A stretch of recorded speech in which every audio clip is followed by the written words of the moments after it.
ये सब तब शुरू हुआ जब एक लड़का ट्रेन से उतरकर व्यस्त स्टेशन में भटकने लगा। हालांकि उस दिन वहां वह अनगिनत अन्य लोगों की तरह ही दिख रहा था, दुर्भाग्यवश वह एक बहुत ही महत्वपूर्ण और बहुत ही विक्षिप्त व्यक्ति की नजर में आ गया। यह एक ऐसे दुःस्वप्न की शुरुआत थी जो शहर के इतिहास की सबसे परेशान करने वाली और विभत्स घटनाओं में से एक बन गया। और भले ही इस वीडियो की घटनाएं क्षणिक और अस्पष्ट हैं, वे फिर भी अत्यंत विचलित करने वाली हैं। इसलिए दर्शकों से सावधानी बरतने का अनुरोध किया जाता है।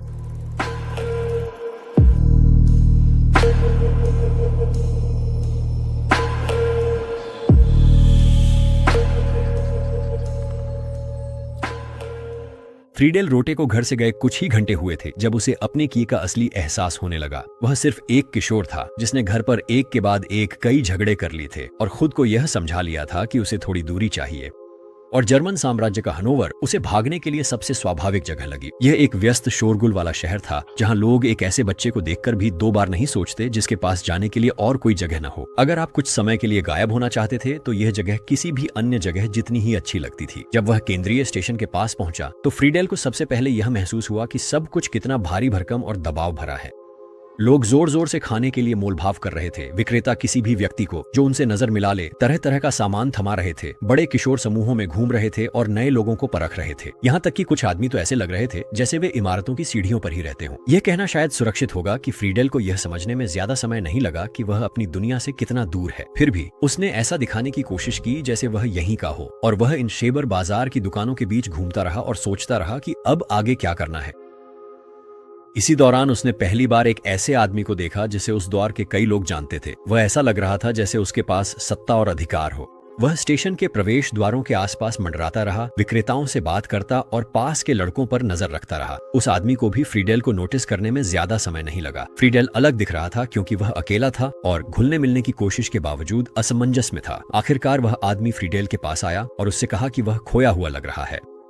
फ्रीडेल ने स्वीकार किया कि वह वहां का नहीं है और उस आदमी ने ऐसे प्रतिक्रिया दी जैसे यह कहानी वह पहले भी 1000 बार सुन चुका हो। उसने अपना नाम फ्रिट्ज हार्मन बताया और कहा कि वह फ्रीडेल को कुछ खाने में मदद कर सकता है और शायद यह भी पता लगा सकता है कि वह कहां ठहर सकता है। फ्रीडेल ने देखा था कि लोग बिना किसी डर या झिझक के फ्रिट्ज से मिलते थे और जिस तरह से वह बात करता था उससे लगता था कि वह हमेशा स्टेशन के आसपास ही काम करता रहा है। फिर भी शुरुआत में फ्रीडेल ने फ्रिट्ज के प्रस्ताव पर हिचकिचाहट दिखाई, लेकिन यह ज्यादा देर तक नहीं रही। वह पहले से ही ठंडा, भूखा, गंदा था और यह दिखावा करते करते थक चुका था कि उसके पास कोई योजना है। तो जब फ्रिट्ज ने उसे इशारा किया कि वह उसके पीछे चले तो फ्रीडेल चल पड़ा। वे थोड़ी दूर चलकर एक अपार्टमेंट बिल्डिंग तक पहुंचे जिसमें संकरे, गलियारे और पास पास बने कमरे थे। फिर फ्रिट्ज ने अपनी चाबी निकाली, अपने घर का दरवाजा खोला और फ्रीडेल को अपने अपार्टमेंट में आमंत्रित किया। यह ज्यादा पता नहीं है कि उस दिन सितंबर 1918 में जब दरवाजा जोर से बंद हुआ उसके बाद क्या हुआ, लेकिन वह आखिरी बार था जब फ्रीडेल को कभी देखा या सुना गया। इसी बीच फ्रीडेल के परिवार को उसके भाग जाने के फैसले से तुरंत चिंता हो गई और वे उसकी तलाश में पहले ही जुट गए थे और उनकी खोज आखिरकार उन्हें हैनोवर ले आई। शिबिर मार्केट में कुछ लोगों से बात करने के बाद वे ऐसे व्यक्ति से मिले जो उनके बेटे को जानता था और उसने उन्हें बताया कि उसकी आखिरी जानकारी के अनुसार फ्रीडेल एक ऐसे आदमी के साथ गया था जो वहीं रहता था, 27 सेलर स्ट्रासे। रॉथे परिवार की ओर से काफी मनाने के बाद आखिरकार अक्टूबर में अधिकारियों ने झुककर यह फैसला किया कि वे उस आदमी से संपर्क करेंगे जिसके साथ फ्रीडेल को आखिरी बार देखा गया था। पुलिस और रॉथे परिवार उस पते पर पहुंचे और दरवाजा तोड़कर अंदर घुसे, जहां उन्होंने फ्रिट्ज को एक आंशिक रूप से निर्वस्त्र 13 वर्षीय लड़के के साथ बिस्तर पर पाया। ये सबूत फ्रिट्ज को गिरफ्तार करने और एक हत्यारे द्वारा हमला और मारपीट का आरोप लगाने के लिए काफी था और इससे पुलिस को अपार्टमेंट की तलाशी लेने का कारण भी मिल गया। इसके बाद जो तलाशी हुई उसे बहुत गहन नहीं कहा जा सकता और जब वे खत्म हुए तो उन्हें कोई ऐसा सबूत नहीं मिला जिससे पता चले कि फ्रीडेल कभी वहां था। हालांकि अगर उन्होंने थोड़ा और ध्यान से देखा होता तो शायद उन्हें चूल्हे के पीछे अखबार में लिपटा उसका कटा हुआ सिर मिल जाता। फ्रिट्ज हार्मन ऐसे घर में बड़ा हुआ जहां कभी भी कुछ भी स्थिर महसूस नहीं होता था। वह 1879 में हैनोवर में 6 बच्चों में सबसे छोटे के रूप में पैदा हुआ था और तब तक उसके माता पिता पहले ही इतनी परेशानियों से जूझ रहे थे जिन्हें संभालना उनके लिए मुश्किल हो गया था। उसके पिता उली का स्वभाव चिड़चिड़ा और झगड़ालू होने के लिए जाना जाता था। उन्होंने कुछ समय तक रेलवे में काम किया, लेकिन जब फ्रिट्ज की माँ जोहाना को विरासत में संपत्ति मिली तो उली ने तय कर लिया कि अब उन्हें नियमित नौकरी की जरूरत नहीं है। जोहाना को जो पैसा मिला उसने हार्मैन परिवार को अमीर तो नहीं बनाया, लेकिन उससे घर का खर्च चलता रहा और उली ने इसका पूरा फायदा उठाया। जोहाना अपने पति से उम्र में बड़ी थी और कहीं अधिक धैर्यवान भी थी। उन्होंने अपनी ज्यादातर ऊर्जा सबसे छोटे बच्चे पर लगा दी, क्योंकि फ्रिट्ज जल्दी ही वह बन गया जिस पर वह सबसे ज्यादा ध्यान देती थी। वह अपनी माँ के करीब ही रहता था और अपने उम्र के लड़कों की दुनिया में ज्यादा दिलचस्पी नहीं दिखाता था। उसे खाना बनाने में मदद करना और छोटे छोटे शिल्प कार्यों में समय बिताना पसंद था। वह तो अपनी बहनों की गुड़ियाओं से भी खेलने की ओर आकर्षित हो गया था। हालांकि इन सब बातों से जोहाना को कोई परेशानी नहीं थी, बल्कि वह तो फ्रिट्ज को सुरक्षित रखने में बहुत खुश नजर आती थी। इस बीच फ्रिट्ज के बड़े भाई बहन अलग अलग तरीकों से संघर्ष कर रहे थे और घर में हमेशा किसी न किसी तरह का तनाव बना रहता था। उसके एक बड़े भाई को एक हिंसक घटना के बाद आखिरकार एक संस्था में भेज दिया गया और उसकी बहनों ने भी अपनी अपनी कठिन राहें चुनी। हर एक तथाकथित रात की महिला बन गई। ऐसा लगता है कि फ्रिट्ज ने ऐसे वयस्क समस्याओं के बीच बचपन बिताया जो उसकी समझ से बहुत परे थी, और एक छोटे बच्चे के रूप में भी उसने कुछ ऐसे व्यवहार दिखाए जो लोगों को असहज कर देते थे। वह ऐसे नियंत्रित या परेशान करने वाले खेल सोचता था जिनका अंत उसकी बहनों को डोरी या रस्सी से बांधने पर होता, और उसे पड़ोसियों या भाई बहनों को डराने में भी मजा आता था, जो सामान्य शरारत से कहीं आगे था। स्कूल में शिक्षकों ने फ्रिट्ज को विनम्र और संभालने योग्य बताया, पर पढ़ाई में वह पीछे रह जाता था। लगता है उसने कक्षाएं दोहराई और ध्यान केंद्रित करने में कठिनाई होती थी, और वह स्कूल के दिन को बस यूं ही बिताना ज्यादा पसंद करता था, बजाय इसके कि वह जरूरी काम में मन लगाए। उसकी कक्षा में व्यवहार में ऐसा कुछ खास नहीं था जिससे यह संकेत मिले कि वह एक दिन क्या बनेगा, पर शुरू से ही यह साफ था कि वह अपने साथियों में पूरी तरह घुल मिल नहीं पाया। उसके बचपन में एक ऐसा आघात भी था जिसके बारे में वह वयस्क होने के बाद शायद ही कभी बात करता था। जब वह अभी बहुत छोटा था तब उसके एक शिक्षक ने उसका शोषण किया था।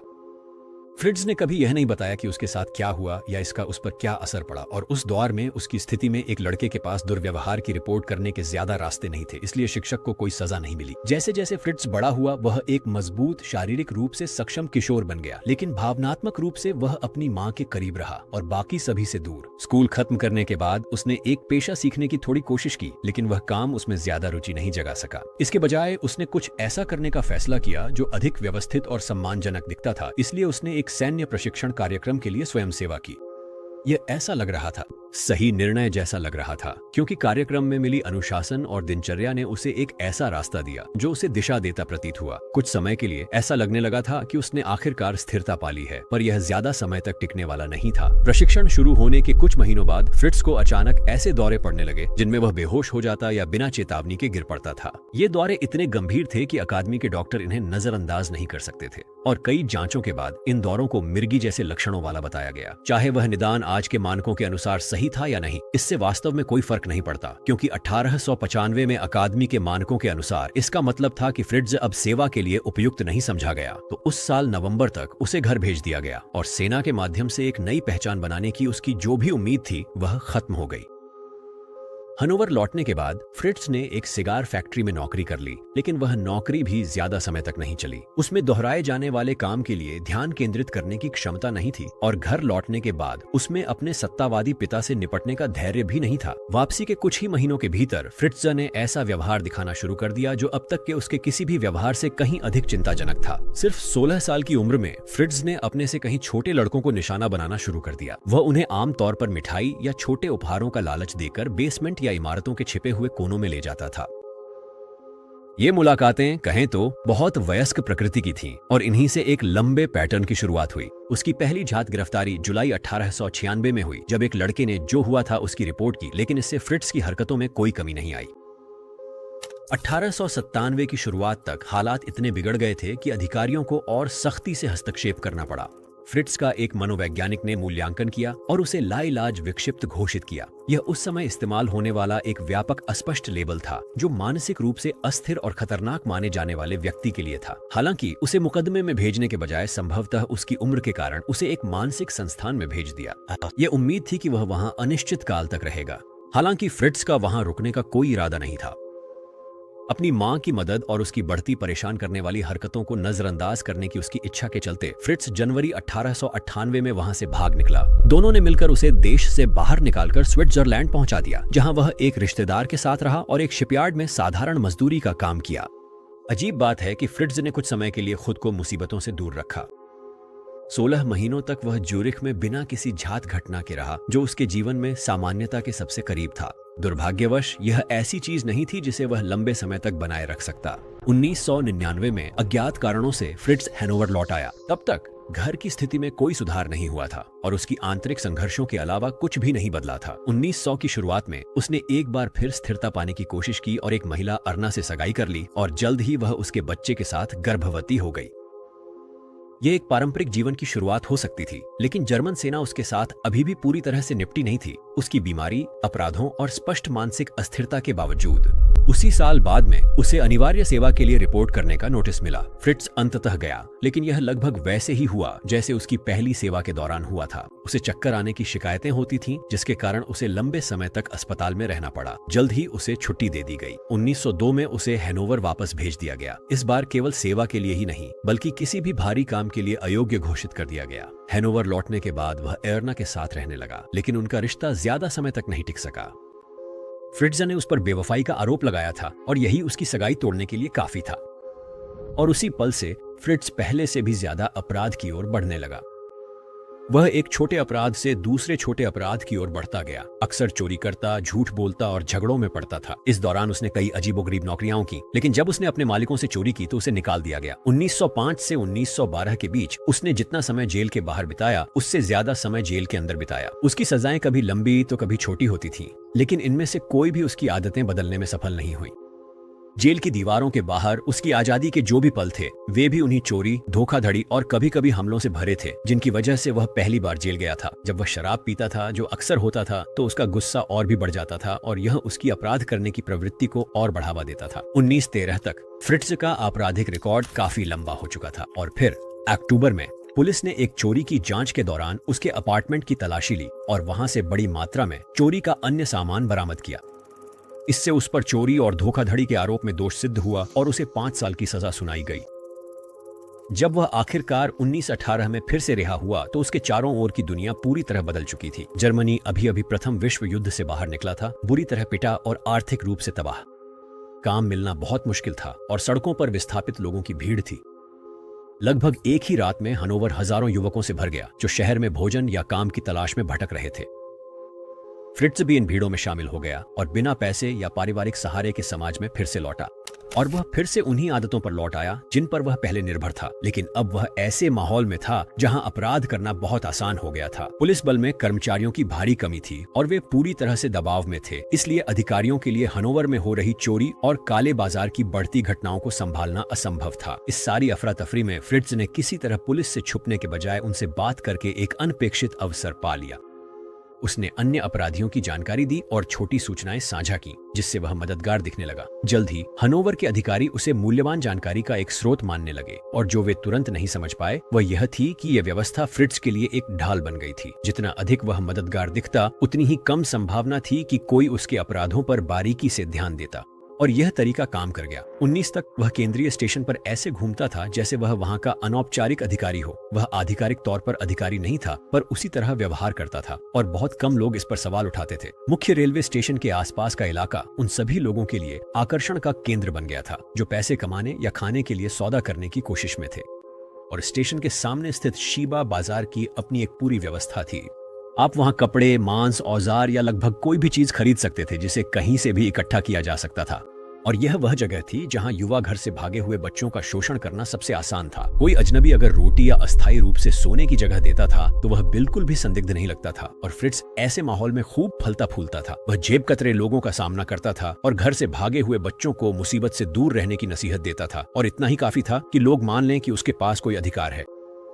और एक वैध अधिकारी जैसा दिखना घर से भागे हुए युवाओं को उसके पीछे चलने के लिए और भी अधिक तैयार कर देता था। फ्रिडल फ्रिट्ज का पहला शिकार था और यह पहला मामला था जिसने फ्रिट्ज को पुलिस की नजर में एक मामूली अपराधी और कभी कभार मुखबिर से कहीं अधिक खतरनाक बना दिया। फ्रिडल 1918 में जब घर से निकला था तब उसकी उम्र 17 साल थी और फ्रिट्ज पहली ही मुलाकात में फ्रिडल का भरोसा जीतने में कामयाब हो गया था। उनकी पहली मुलाकात थी। जैसा कि पहले बताया गया था, दोनों फ्रिट्ज के अपार्टमेंट वापस गए जहां फ्रिट्ज ने उसे अपने साथ ठहरने का निमंत्रण दिया था और इसके साथ ही फ्रीडेल गायब हो गया।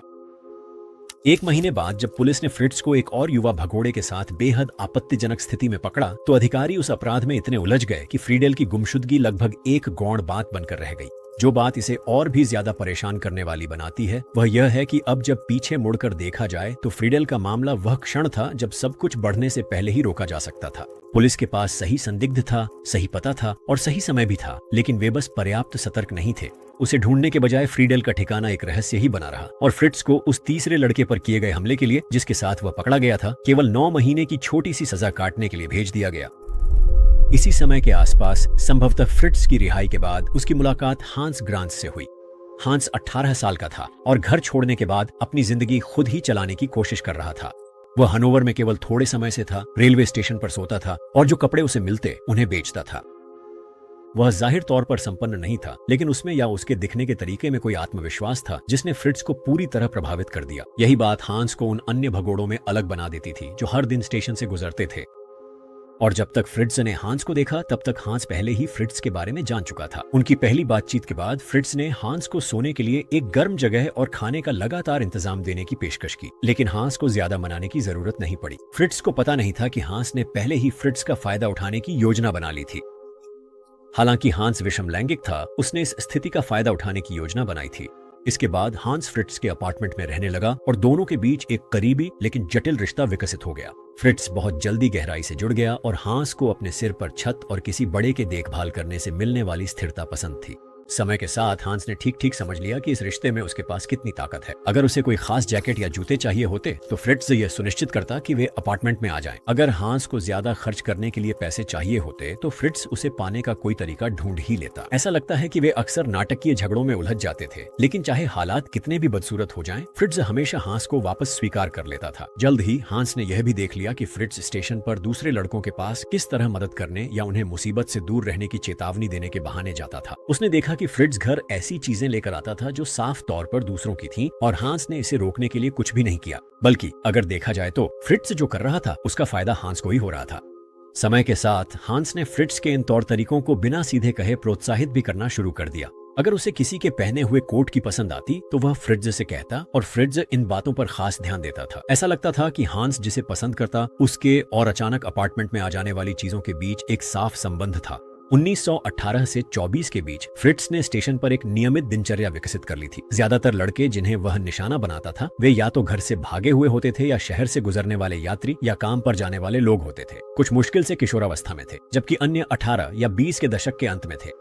इन सभी में एक बात समान थी, वे किसी ऐसे व्यक्ति पर भरोसा करने को तैयार थे जो अधिकारवान दिखता था। फ्रिट्ज उनके पास जाता, सवाल पूछता, मदद की पेशकश करता और ऐसा व्यवहार करता जैसे वह उन्हें किसी मुसीबत से बचा रहा हो। एक बार जब वह उनका भरोसा जीत लेता तो बातचीत को वह आराम करने की जगह या किसी मदद की ओर मोड़ देता जो वह देने का दावा करता था। हालांकि एक बार जब वे उसके अपार्टमेंट के अंदर आ जाते तो वह दयालु और मददगार व्यवहार बहुत जल्दी बदल जाता था। फ्रिट्ज उन्हें खाना खिलाता और बैठने की जगह देता, लेकिन इसके बाद जो होता वही फ्रिट्ज को अंततः द वैन उपनाम दिलाता, हनोवर का साम्राज्य।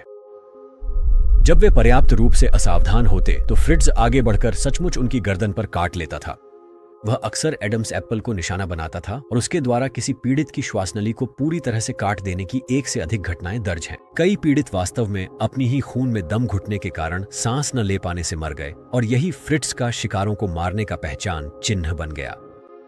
एक बार जब पीड़ित मर जाता था तो उसके शरीर के टुकड़े टुकड़े कर दिए जाते थे और यह प्रक्रिया पूरी होने के बाद वह आमतौर पर अवशेषों को लीन नदी में फेंक देता था, लेकिन शायद हमेशा ऐसा नहीं करता था। उसके बारे में इलाके में जो एक अलग बात मशहूर थी वह थी काले बाजार में मांस बेचना। युद्ध के बाद जर्मनी की परिस्थितियों ने सस्ते खाने की लगातार मांग पैदा कर दी थी और फ्रिट्ज अक्सर अनिर्दिष्ट स्रोत के पिसे या कटे हुए मांस को बेचता था। क्योंकि उसके दाम इलाके के अन्य कसाईयों से कम थे, इसलिए जल्दी ही अफवाहें फैल गईं कि यह मांस सामान्य नहीं है। बाद में ये अफवाहें इस अटकल में बदल गईं कि उसने अपने पीड़ितों के कुछ हिस्सों का क्या किया होगा। अब स्पष्ट कर दूं, इन दावों की कभी कोई भौतिक पुष्टि नहीं हुई, लेकिन फिर भी उसके मांस बेचने और लापता लड़कों के बीच संभावित संबंध अकल्पनीय था। हर हफ्ते इतने सारे घुमंतु युवक आते जाते रहते थे कि जब कोई गायब हो जाता तो यह हमेशा स्पष्ट नहीं होता था। यहां तक कि जब परिवारों ने गुमशुदगी की रिपोर्ट भी दर्ज कराई तो उनका मामला अक्सर इसी तरह की लंबी रिपोर्टों की सूची में शामिल हो जाता, जिन पर आगे बढ़ने के लिए बहुत कम सुराग होते थे। उसकी पहुंच, उस समय शहर की स्थिति और पुलिस के साथ उसके संबंधों के मेल ने फ्रिट्ज को यह सब 6 साल तक जारी रखने की अनुमति दी। इस दौरान दर्जनों युवा पुरुष उसके रास्ते से गुजरे और उसके अपार्टमेंट में गए, लेकिन फिर कभी बाहर नहीं निकल सके। हालांकि यह सब आखिरकार 1924 की वसंत ऋतु में बदल गया। पहली खोज एक समूह बच्चों द्वारा हुई जो लीन नदी के किनारे खेल रहे थे। उन्होंने पानी के किनारे कुछ फंसा हुआ देखा और करीब से देखने पर उन्हें एहसास हुआ कि वह एक मानव खोपड़ी है। जल्द ही यह खबर फैल गई और नदी के पास भीड़ जमा होने लगी। शुरुआत में लोगों ने सोचा कि यह किसी डूबे हुए व्यक्ति की हो सकती है, लेकिन मामला तब और गंभीर हो गया जब 2 हफ्ते से भी कम समय में एक और खोपड़ी मिल गई। फिर शुरुआती गर्मियों में नदी के किनारे खेल रहे स्थानीय लड़कों के एक और समूह को हड्डियों से भरी एक बोरी मिली। इस खोज से यह स्पष्ट हो गया कि यह केवल कुछ अलग थलग घटनाएं नहीं थीं। पुलिस ने औपचारिक रूप से खोज अभियान शुरू किया, नदी के हिस्सों को खंगाला और किनारों पर और अवशेषों की तलाश की, और जो कुछ उन्होंने पाया वह चौंका देने वाला था। एक के बाद एक हड्डियां मिलती गईं, यहां तक कि उनकी संख्या सैकड़ों में पहुंच गई। फॉरेंसिक विशेषज्ञों ने अवशेषों की जांच की और निष्कर्ष निकाला कि वे कई व्यक्तियों के थे और वे सभी युवा पुरुष थे।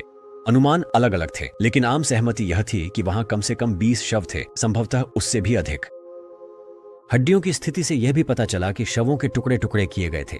जैसे ही ये विवरण सार्वजनिक हुए, हैनोवर का माहौल बदल गया। गुमशुदा बेटों वाले परिवार पुलिस थानों में सवालों के साथ उमड़ पड़े और नागरिक लगातार नदी के पास इकट्ठा होकर बचाव दलों को काम करते देखते रहे। अखबारों ने भी इन खोजों को हाथों हाथ लिया, जिससे जांच एक तमाशा बन गई और व्यापक दहशत फैल गई। पर्दे के पीछे जांचकर्ताओं ने पिछले वर्षों में लापता हुए युवकों की सूचियां बनाना शुरू कर दी। जब उन्होंने उन नामों की तुलना पीड़ितों की अनुमानित उम्र और विशेषताओं से की, तो जांचकर्ताओं ने पाया कि कई लापता लोग आखिरी बार केंद्रीय स्टेशन के पास देखे गए थे। इसके बाद शहर के बाहर से जासूसों को बुलाया गया ताकि वे इस मामले की कमान संभाल सकें, क्योंकि स्थानीय बल पिछले 6 वर्षों में जमा हुई गुमशुदा लोगों की रिपोर्टों की भारी संख्या से पूरी तरह पस्त हो चुका था। ये बाहरी जांचकर्ता नई नजरों के साथ आए और उन्होंने लापता लड़कों की आखिरी झांत गतिविधियों का मानचित्र बनाना शुरू किया। और ज्यादा समय नहीं बीता कि एक ही नाम बार बार सामने आने लगा, फ्रिट्ज हारमैन। गवाहों को याद था कि उन्होंने उससे उन लड़कों से बात करते हुए देखा था जो बाद में गायब हो गए थे। उसकी मकान मालकिनों ने भी वर्षों से उसके अपार्टमेंट्स में असामान्य व्यवहार का वर्णन किया और कई परिचितों को उससे कपड़े या व्यक्तिगत सामान मिले थे, जिनके बारे में उसने दावा किया था कि उसने उन्हें अदला बदली के जरिए हासिल किया है। जब पुलिस ने इन विवरणों की तुलना अपने बढ़ती पीड़ितों की सूची से की, तो उनमें काफी समानता पाई गई। जांचकर्ताओं ने जल्द ही फ्रिट्ज पर गुप्त निगरानी शुरू कर दी। वे उसे डराना नहीं चाहते थे और न ही उसे भागने के लिए मजबूर करना चाहते थे, लेकिन उन्हें स्टेशन के आसपास उसके व्यवहार का प्रत्यक्ष अवलोकन चाहिए था। एक शाम जब वे उसे भीड़ में पीछा कर रहे थे, तो उन्होंने देखा कि वह स्टेशन भवन के ठीक बाहर एक किशोर लड़के से बहस कर रहा है। यह बहस इतनी जल्दी बढ़ गई कि जासूसों को बीच बचाव करना पड़ा और फिर वे दोनों को पूछताछ के लिए ले गए। अब जब उनका मुख्य संदिग्ध हिरासत में था, तो पुलिस एक बार फिर फ्रिट्ज के अपार्टमेंट में गई और इस बार वहां अच्छी तरह से तलाशी ली। और इस बार उन्हें खून से सने कपड़े मिले, ऐसी चीजें मिली जो लापता लोगों के परिवारों द्वारा दी गई विवरणों से मेल खाती थीं, और वहां हिंसक घटनाओं के स्पष्ट संकेत मिले। उसके अपार्टमेंट का एक हिस्सा तो सूखे खून से बुरी तरह सना हुआ था। इसी दौरान पुलिस ने उससे पूछताछ भी शुरू कर दी। शुरुआत में उसने यह तक मानने से इनकार कर दिया कि पुलिस किस बारे में बात कर रही है, लेकिन उसकी यह रणनीति ज्यादा देर तक नहीं चली। जब कई घंटों के दबाव के बाद उसके अपार्टमेंट में मिले सबूतों का सामना कराया गया, तो फ्रिट्ज सच बोलने लगा। सच धीरे धीरे कई इकबालियां बयानों में सामने आया, लेकिन आखिरकार उसने स्वीकार किया कि उसने बड़ी संख्या में युवकों की हत्या की थी, शायद 30 से 40 के बीच। वह शायद खुद को रोक ही नहीं पाया और उसे ठीक ठीक याद भी नहीं था कि कितनों को मारा, क्योंकि वह गिनती ही भूल गया था। इन इंटरव्यू सत्रों के दौरान फ्रिट्ज ने हांस और उसकी हत्याओं में संभावित संलिप्तता का भी जिक्र किया। कई बार फ्रिट्ज ने जोर देकर कहा कि हांस का हत्याओं से कोई लेना देना नहीं था, लेकिन बाद में उसने यह भी कहा कि हांस ने उसे प्रोत्साहित किया या खास तौर पर उन लड़कों की ओर इशारा किया जिनकी चीजें वह चाहता था। इससे जांचकर्ताओं को कई विरोधाभासी बयानों के बीच से सच्चाई का पता लगाने के लिए छानबीन करनी पड़ी। इन सब के बाद जो मुकदमा चला वह राष्ट्रीय स्तर पर चर्चा का विषय बन गया। जर्मनी अभी भी राजनीतिक उथल-पुथल और आर्थिक समस्याओं से जूझ रहा था और फ्रिट्ज का मामला जनता के लिए एक ध्यान भटकाने वाला विषय बन गया था। भीड़ ने अदालत कक्ष को भर दिया था और पत्रकार जहां भी जगह मिली कार्यवाही को कवर करने के लिए मौजूद थे, जो एक बार शुरू होने के बाद तेजी से आगे बढ़ी। यह मुकदमा 2 हफ्ते से भी कम समय में समाप्त हो गया, जिसमें लगभग 200 गवाहों ने गवाही दी। 19 दिसंबर 1924 तक फैसला आ चुका था। फ्रिट्ज को मानसिक रूप से सक्षम घोषित किया गया और 24 अलग अलग हत्याओं का दोषी ठहराया गया। उसने 3 आरोपों से इनकार किया और अदालत ने फैसला सुनाया कि उन मामलों में उसे जोड़ने के लिए पर्याप्त सबूत नहीं है, लेकिन बाकी सभी आरोप साबित हुए और उसे गिलोटिन द्वारा मौत की सजा सुनाई गई। जब फ्रिट्ज ने फैसला सुना तो उसने न तो विरोध करने की कोशिश की और न ही खुद को बचाने के लिए कोई दलील दी। उसने अदालत से कहा कि वह इस फैसले को स्वीकार करता है और अपनी सजा का सामना करने के लिए तैयार है। उसकी शांत प्रतिक्रिया हांस की प्रतिक्रिया से बिल्कुल अलग थी, जिसे उसी समय मुकदमे में पेश किया गया था और जिसे कम से कम एक पीड़ित की हत्या के लिए फ्रिट्ज को उकसाने का दोषी पाया गया था। हांस को भी मौत की सजा सुनाई गई, जिसे सुनने के तुरंत बाद वह बेहोश हो गया। फ्रिट्ज की सजा 15 अप्रैल 1925 की सुबह को पूरी की गई। सामने